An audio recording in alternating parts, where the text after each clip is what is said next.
Okay guys, so before we begin this video, something to note in, Smash U. As you can see, I'm fighting Master Korth Wario, and I just got done with the stage where you have to be kind of the Shadow version of yourself, and I killed Shadow Wario while he was on the bike. It's just over here. It's just floating in midair.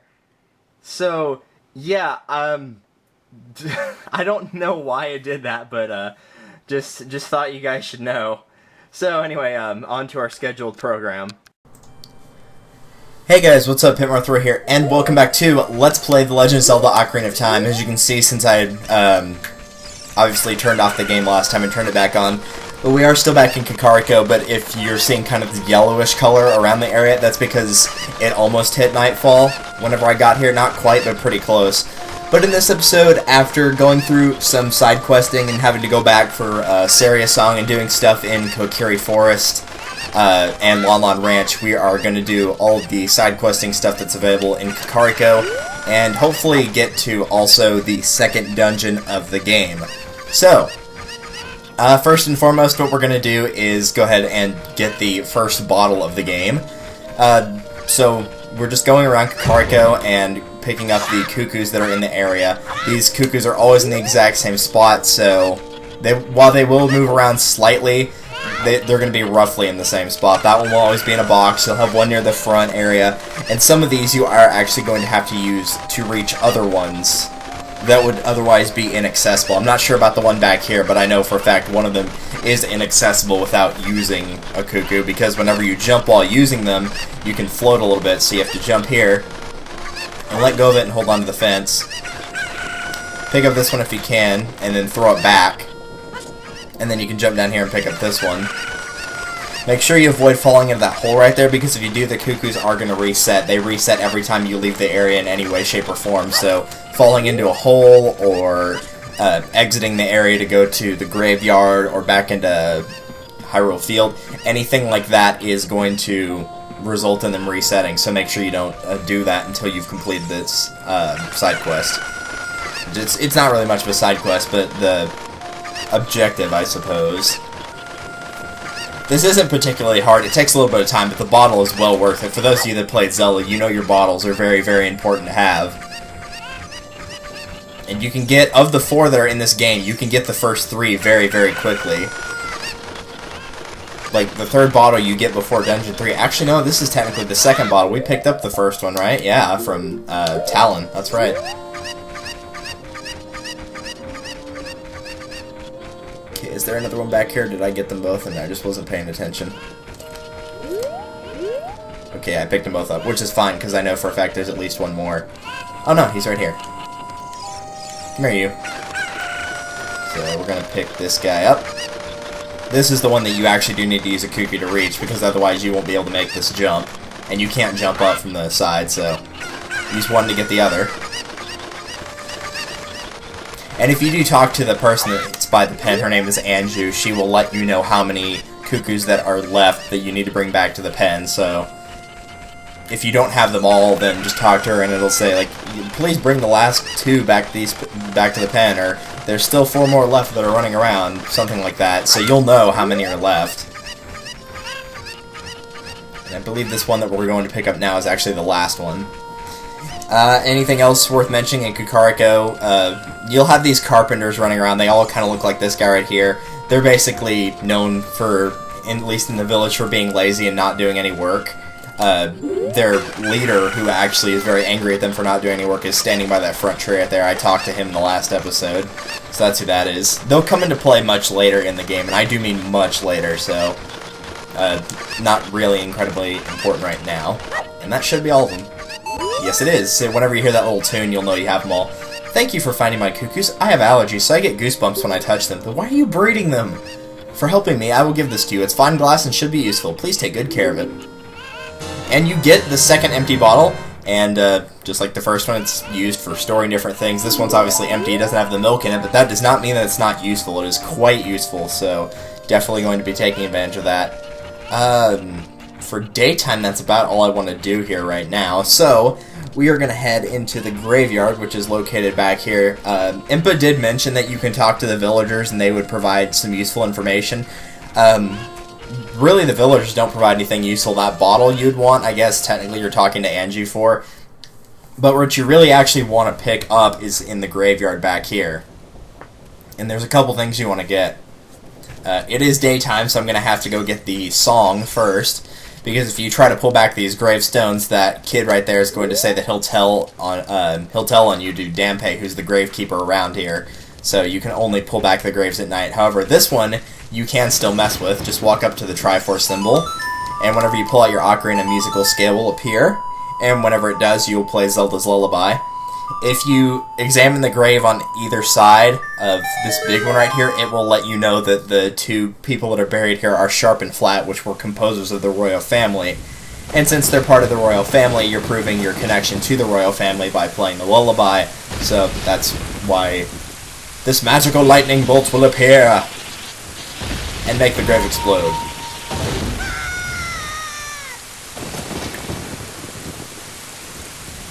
So yeah, if it's daytime, then go ahead and pick this one up first. If it's nighttime, then, well, I'll show you after you pick up after we pick up this song. So this is the royal family's tune. There's a couple of, I'm not even going to say there are traps in here, but a couple of very small things you have to do puzzle-wise. In here, you're going to have to kill all the keys. There will be one on that entrance area right there. They're always in the same spot. And then there will be two on this stone thing, and then the last one will be over here on the side. And that's all of them. Upon doing that, that will open the door. There are two torches right there. You can't light them because there's not one that's already lit. To use the Deku Stick, you need an item for that you will obtain after completing the second dungeon. And it's not the dungeon item itself, it's something you pick up after, but you need the second dungeon item to get it. But if you light both of those torches, it drops a treasure chest that it has 50 rubies in it. So if you want that, it is available. So this poem is dedicated to members of their family. A rising sun will eventually set, a newborn's life will fade. From sun to moon, moon to sun, give peaceful rest to the living dead. And here we have the secret melody of the Composer Brothers.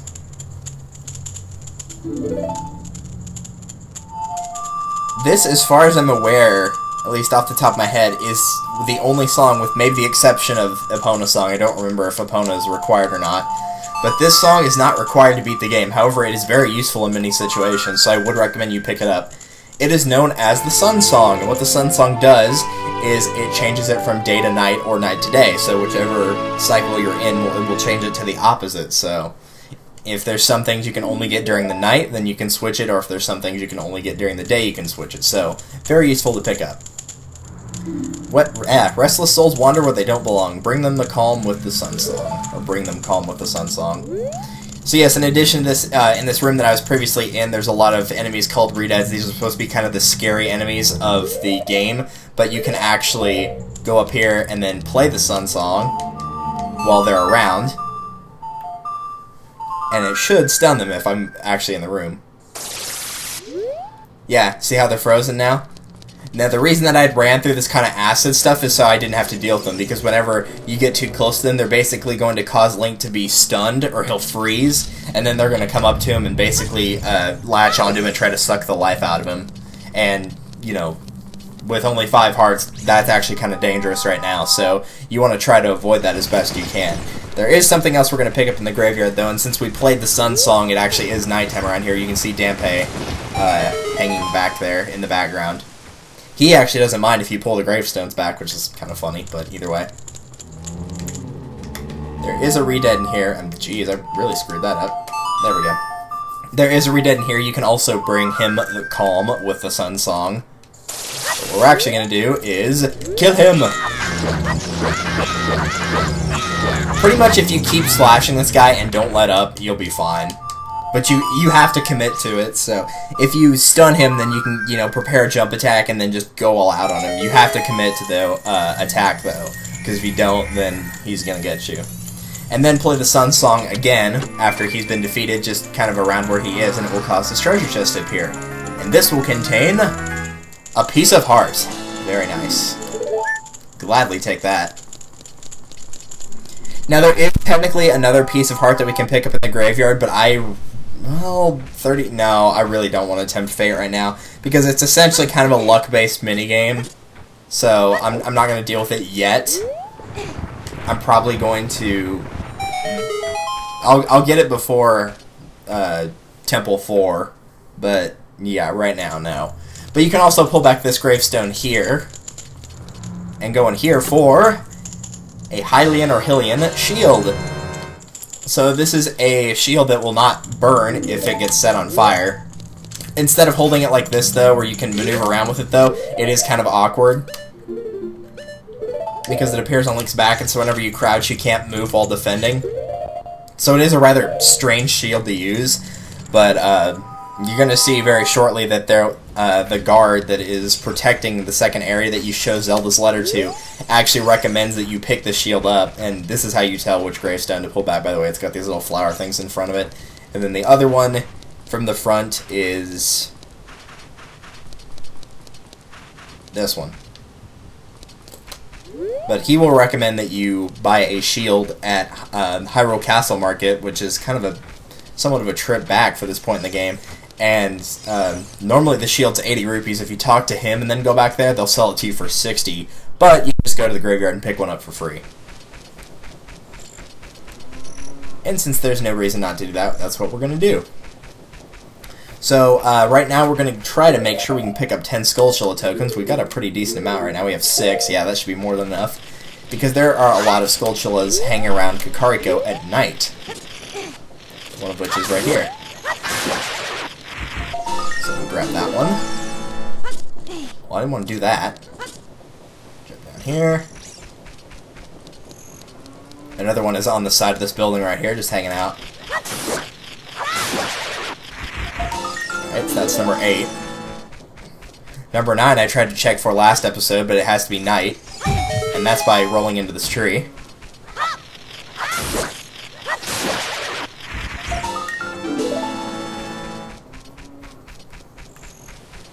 There are 2 more off the top of my head that we can pick up, and we only need to get 10, so we only need one of those 2, but we're going to grab both of them.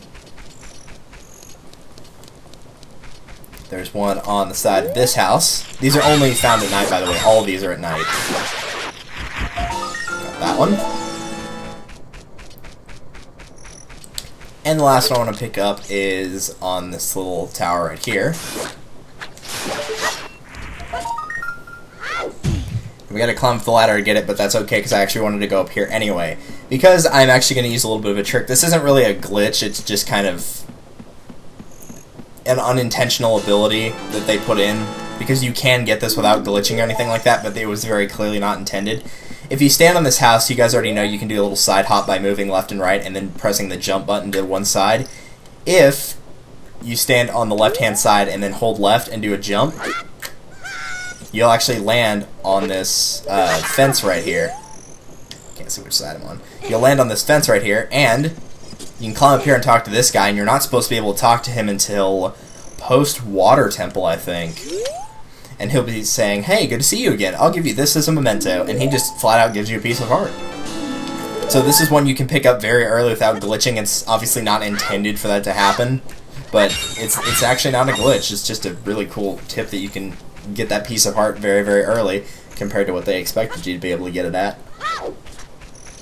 So, pretty useful. So now we're going to go ahead inside of here. This is one of the houses that a Skulltula is on, and this is actually the House of Skulltula. This family has been turned into Skulltulas. That they won't hurt you unless you go out of your way to attack them, but you'll get different rewards from these depending on how many tokens you have collected from defeating gold Skulltulas. And this is the first one gotten by getting 10 of them, the Adult's Wallet, so now you're allowed to hold up to 200 rupees instead of your 99. So that's pretty useful. Generally, the wallet amounts are only used for having extra rupees for like minigames and such, because you don't actually need an adult wallet or the Giant's wallet, which is a later upgrade. You don't need either one of those, but they do help. And if you ever have to buy a tunic later in the game from one of the shops, they are going to cost more than 100 rupees, so you will need them then. I believe the second tunic is, because you're using the Kokiri one right now, the second one is 200 and the third one is 300, so for the third one you'll actually need the biggest wallet.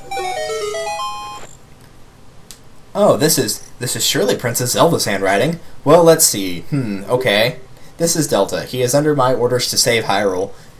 And, of course, he makes fun of it. What kind of funny game has our princess come up with now? It's kind of funny just the way that they say that. Like, what game has Zelda come up with now? Like, implying that she's done something before just to mess with them. But he still lets you go through.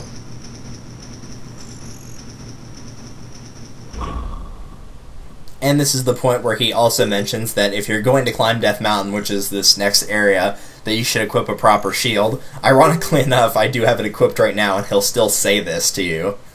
But yeah, if you go back to the town market, you should check the bazaar. They sell the shield you need there. Tell them I sent you, and they should give you a discount. If you think you're good to go, don't worry about it. And technically, you don't need to have the Hylian Shield or Hylian Shield. I'll probably just call it Hylian for those of you that don't like that pronunciation. Too bad. And then he also mentions that if you've been to the Happy Mask shop that just opened in Castle Town Market, I don't think it actually opens until you activate this. But I'll be doing the Happy Mask quest after the third temple. That's kind of something I'll do at the end of the first third of the game. So for now, I'm not going to worry about it. But yes, the first trading quest with that is actually giving the mask to that guy because his son wants a popular mask, but he, being a soldier, does not have time to go and get it, so you'll bring it to him. But right now, I'm not going to worry about it. In the meantime, welcome to Death Mountain Trail, and this is kind of, I don't know, the lack of music at night is no fun, so let's switch it to daytime, shall we?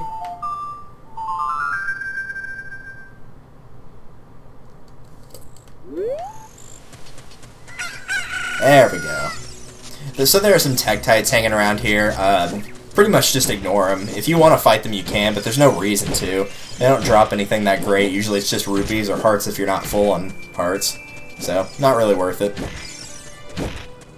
Just gonna avoid those. Hey, don't fall off the side there.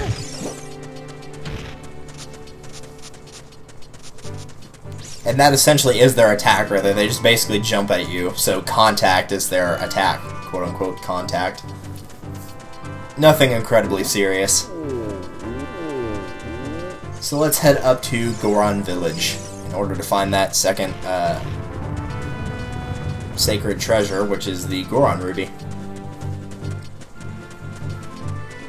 If you go over here, you'll notice the set of 8 rocks. If you throw any of these rocks, they'll drop 3 hearts for you, unless you're full on hearts, in which case they'll drop rupees. So early on in the game, you can actually pick up a pretty decent amount of rupees. You can just take a bunch of these and just throw them off the side. Or just be completely unable to pick them up at all.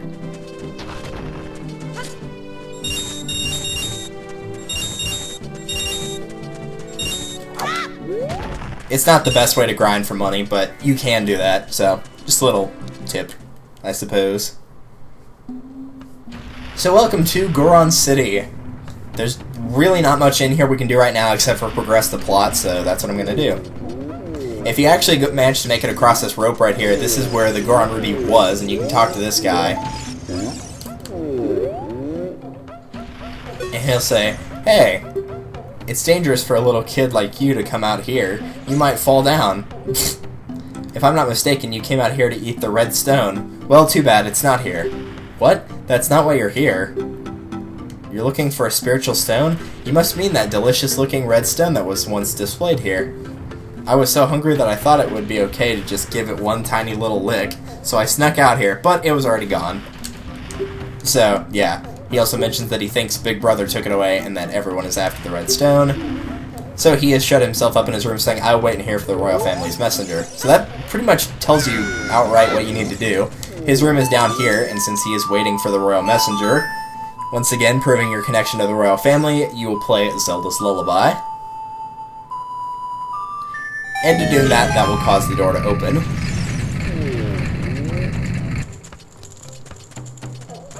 Hello. What the heck? Who are you? When I heard the song of the royal family, I expected their messenger had arrived, but you're just a kid. Has Darunia, the big boss of the Gorons, really lost so much status to be treated like this by a sworn brother, the king? Now I'm really angry. Get out of my face, now! Are you asking why I'm in such a bad mood right now? Ancient creatures have infested Dodongo's cavern. We've had a poor harvest of our special crop, the bomb flowers. Starvation and hunger because of the rock shortage. But this is a Goron problem. We don't need any help from strangers. Fine. Have fun dancing. That's right. In order to get this guy to actually talk to you, you need to play Saria's song or Saria's song. Once again, I'll probably call it Saria's song, but you actually have to play this in order for this kind of ridiculous cutscene to happen right here.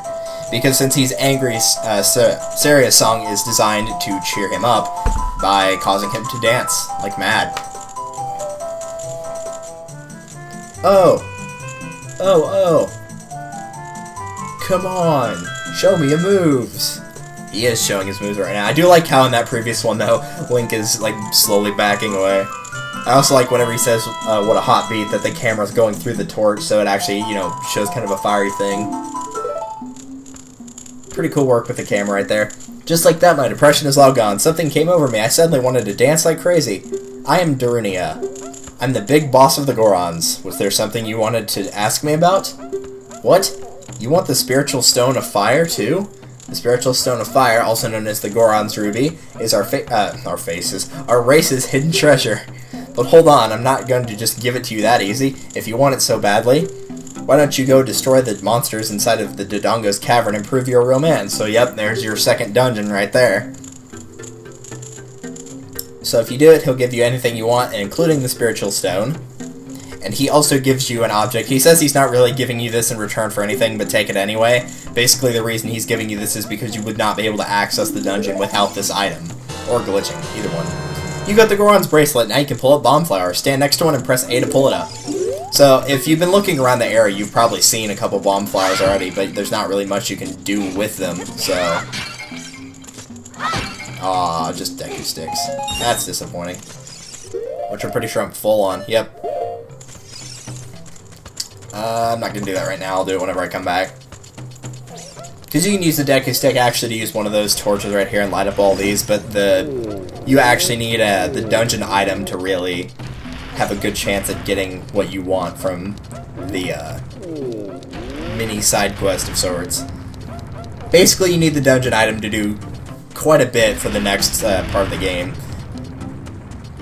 Like I said, there's a couple heart pieces we could get, but like a pretty fair amount in this first third of the game you need the bombs for, so, like actual bombs. So, we're just gonna go ahead and exit, because there's not much else we need to do in here right now. Like I said, we'll come back. We'll come back after the dungeon. So back on Death Mountain Trail, let's go ahead and throw some of these.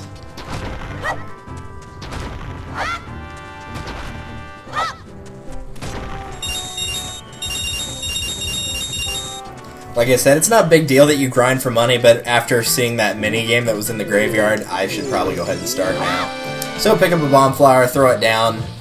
You might have to angle it a little bit to make sure that it lands there and not up just above that giant rock. But you do need the Goron bracelet in order to do that, because otherwise you're not going to be able to access the dungeon. So right here, if you hold back and then hit A to do a backflip off the side right here, you can actually land on top here and get another piece of heart. So that's 3, so with one more we would have 6 hearts, but you know what, going in here with 5 is fine. This dungeon is very easy, and the boss is probably easier than Goma. He doesn't take one round like she does, but he's still very, very easy.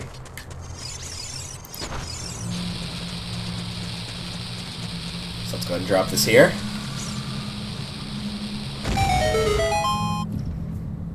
And while I know the episode's going to be cut short a little bit, I am going to go ahead and wait for Dodongo's Cavern Dungeon 2 next time. In addition to that, this probably won't be the... it may or may not be the first dungeon that might take more than one video. So just a fair warning, for whenever I record dungeons from now on, what I'm going to do is just record them all in one go. So if I don't do like an outro for each one and then an intro for the next video, it's because I'm just recording the entire dungeon at once. So I don't have to make like 3 videos. I can just make one big long one and then just split it up how I need to. So if you don't hear an intro or outro in the video, you know, then that would be why. So thank you guys for watching. This has been Pimp Roy, and we will see you guys for Dodongo's Cavern next time. Later.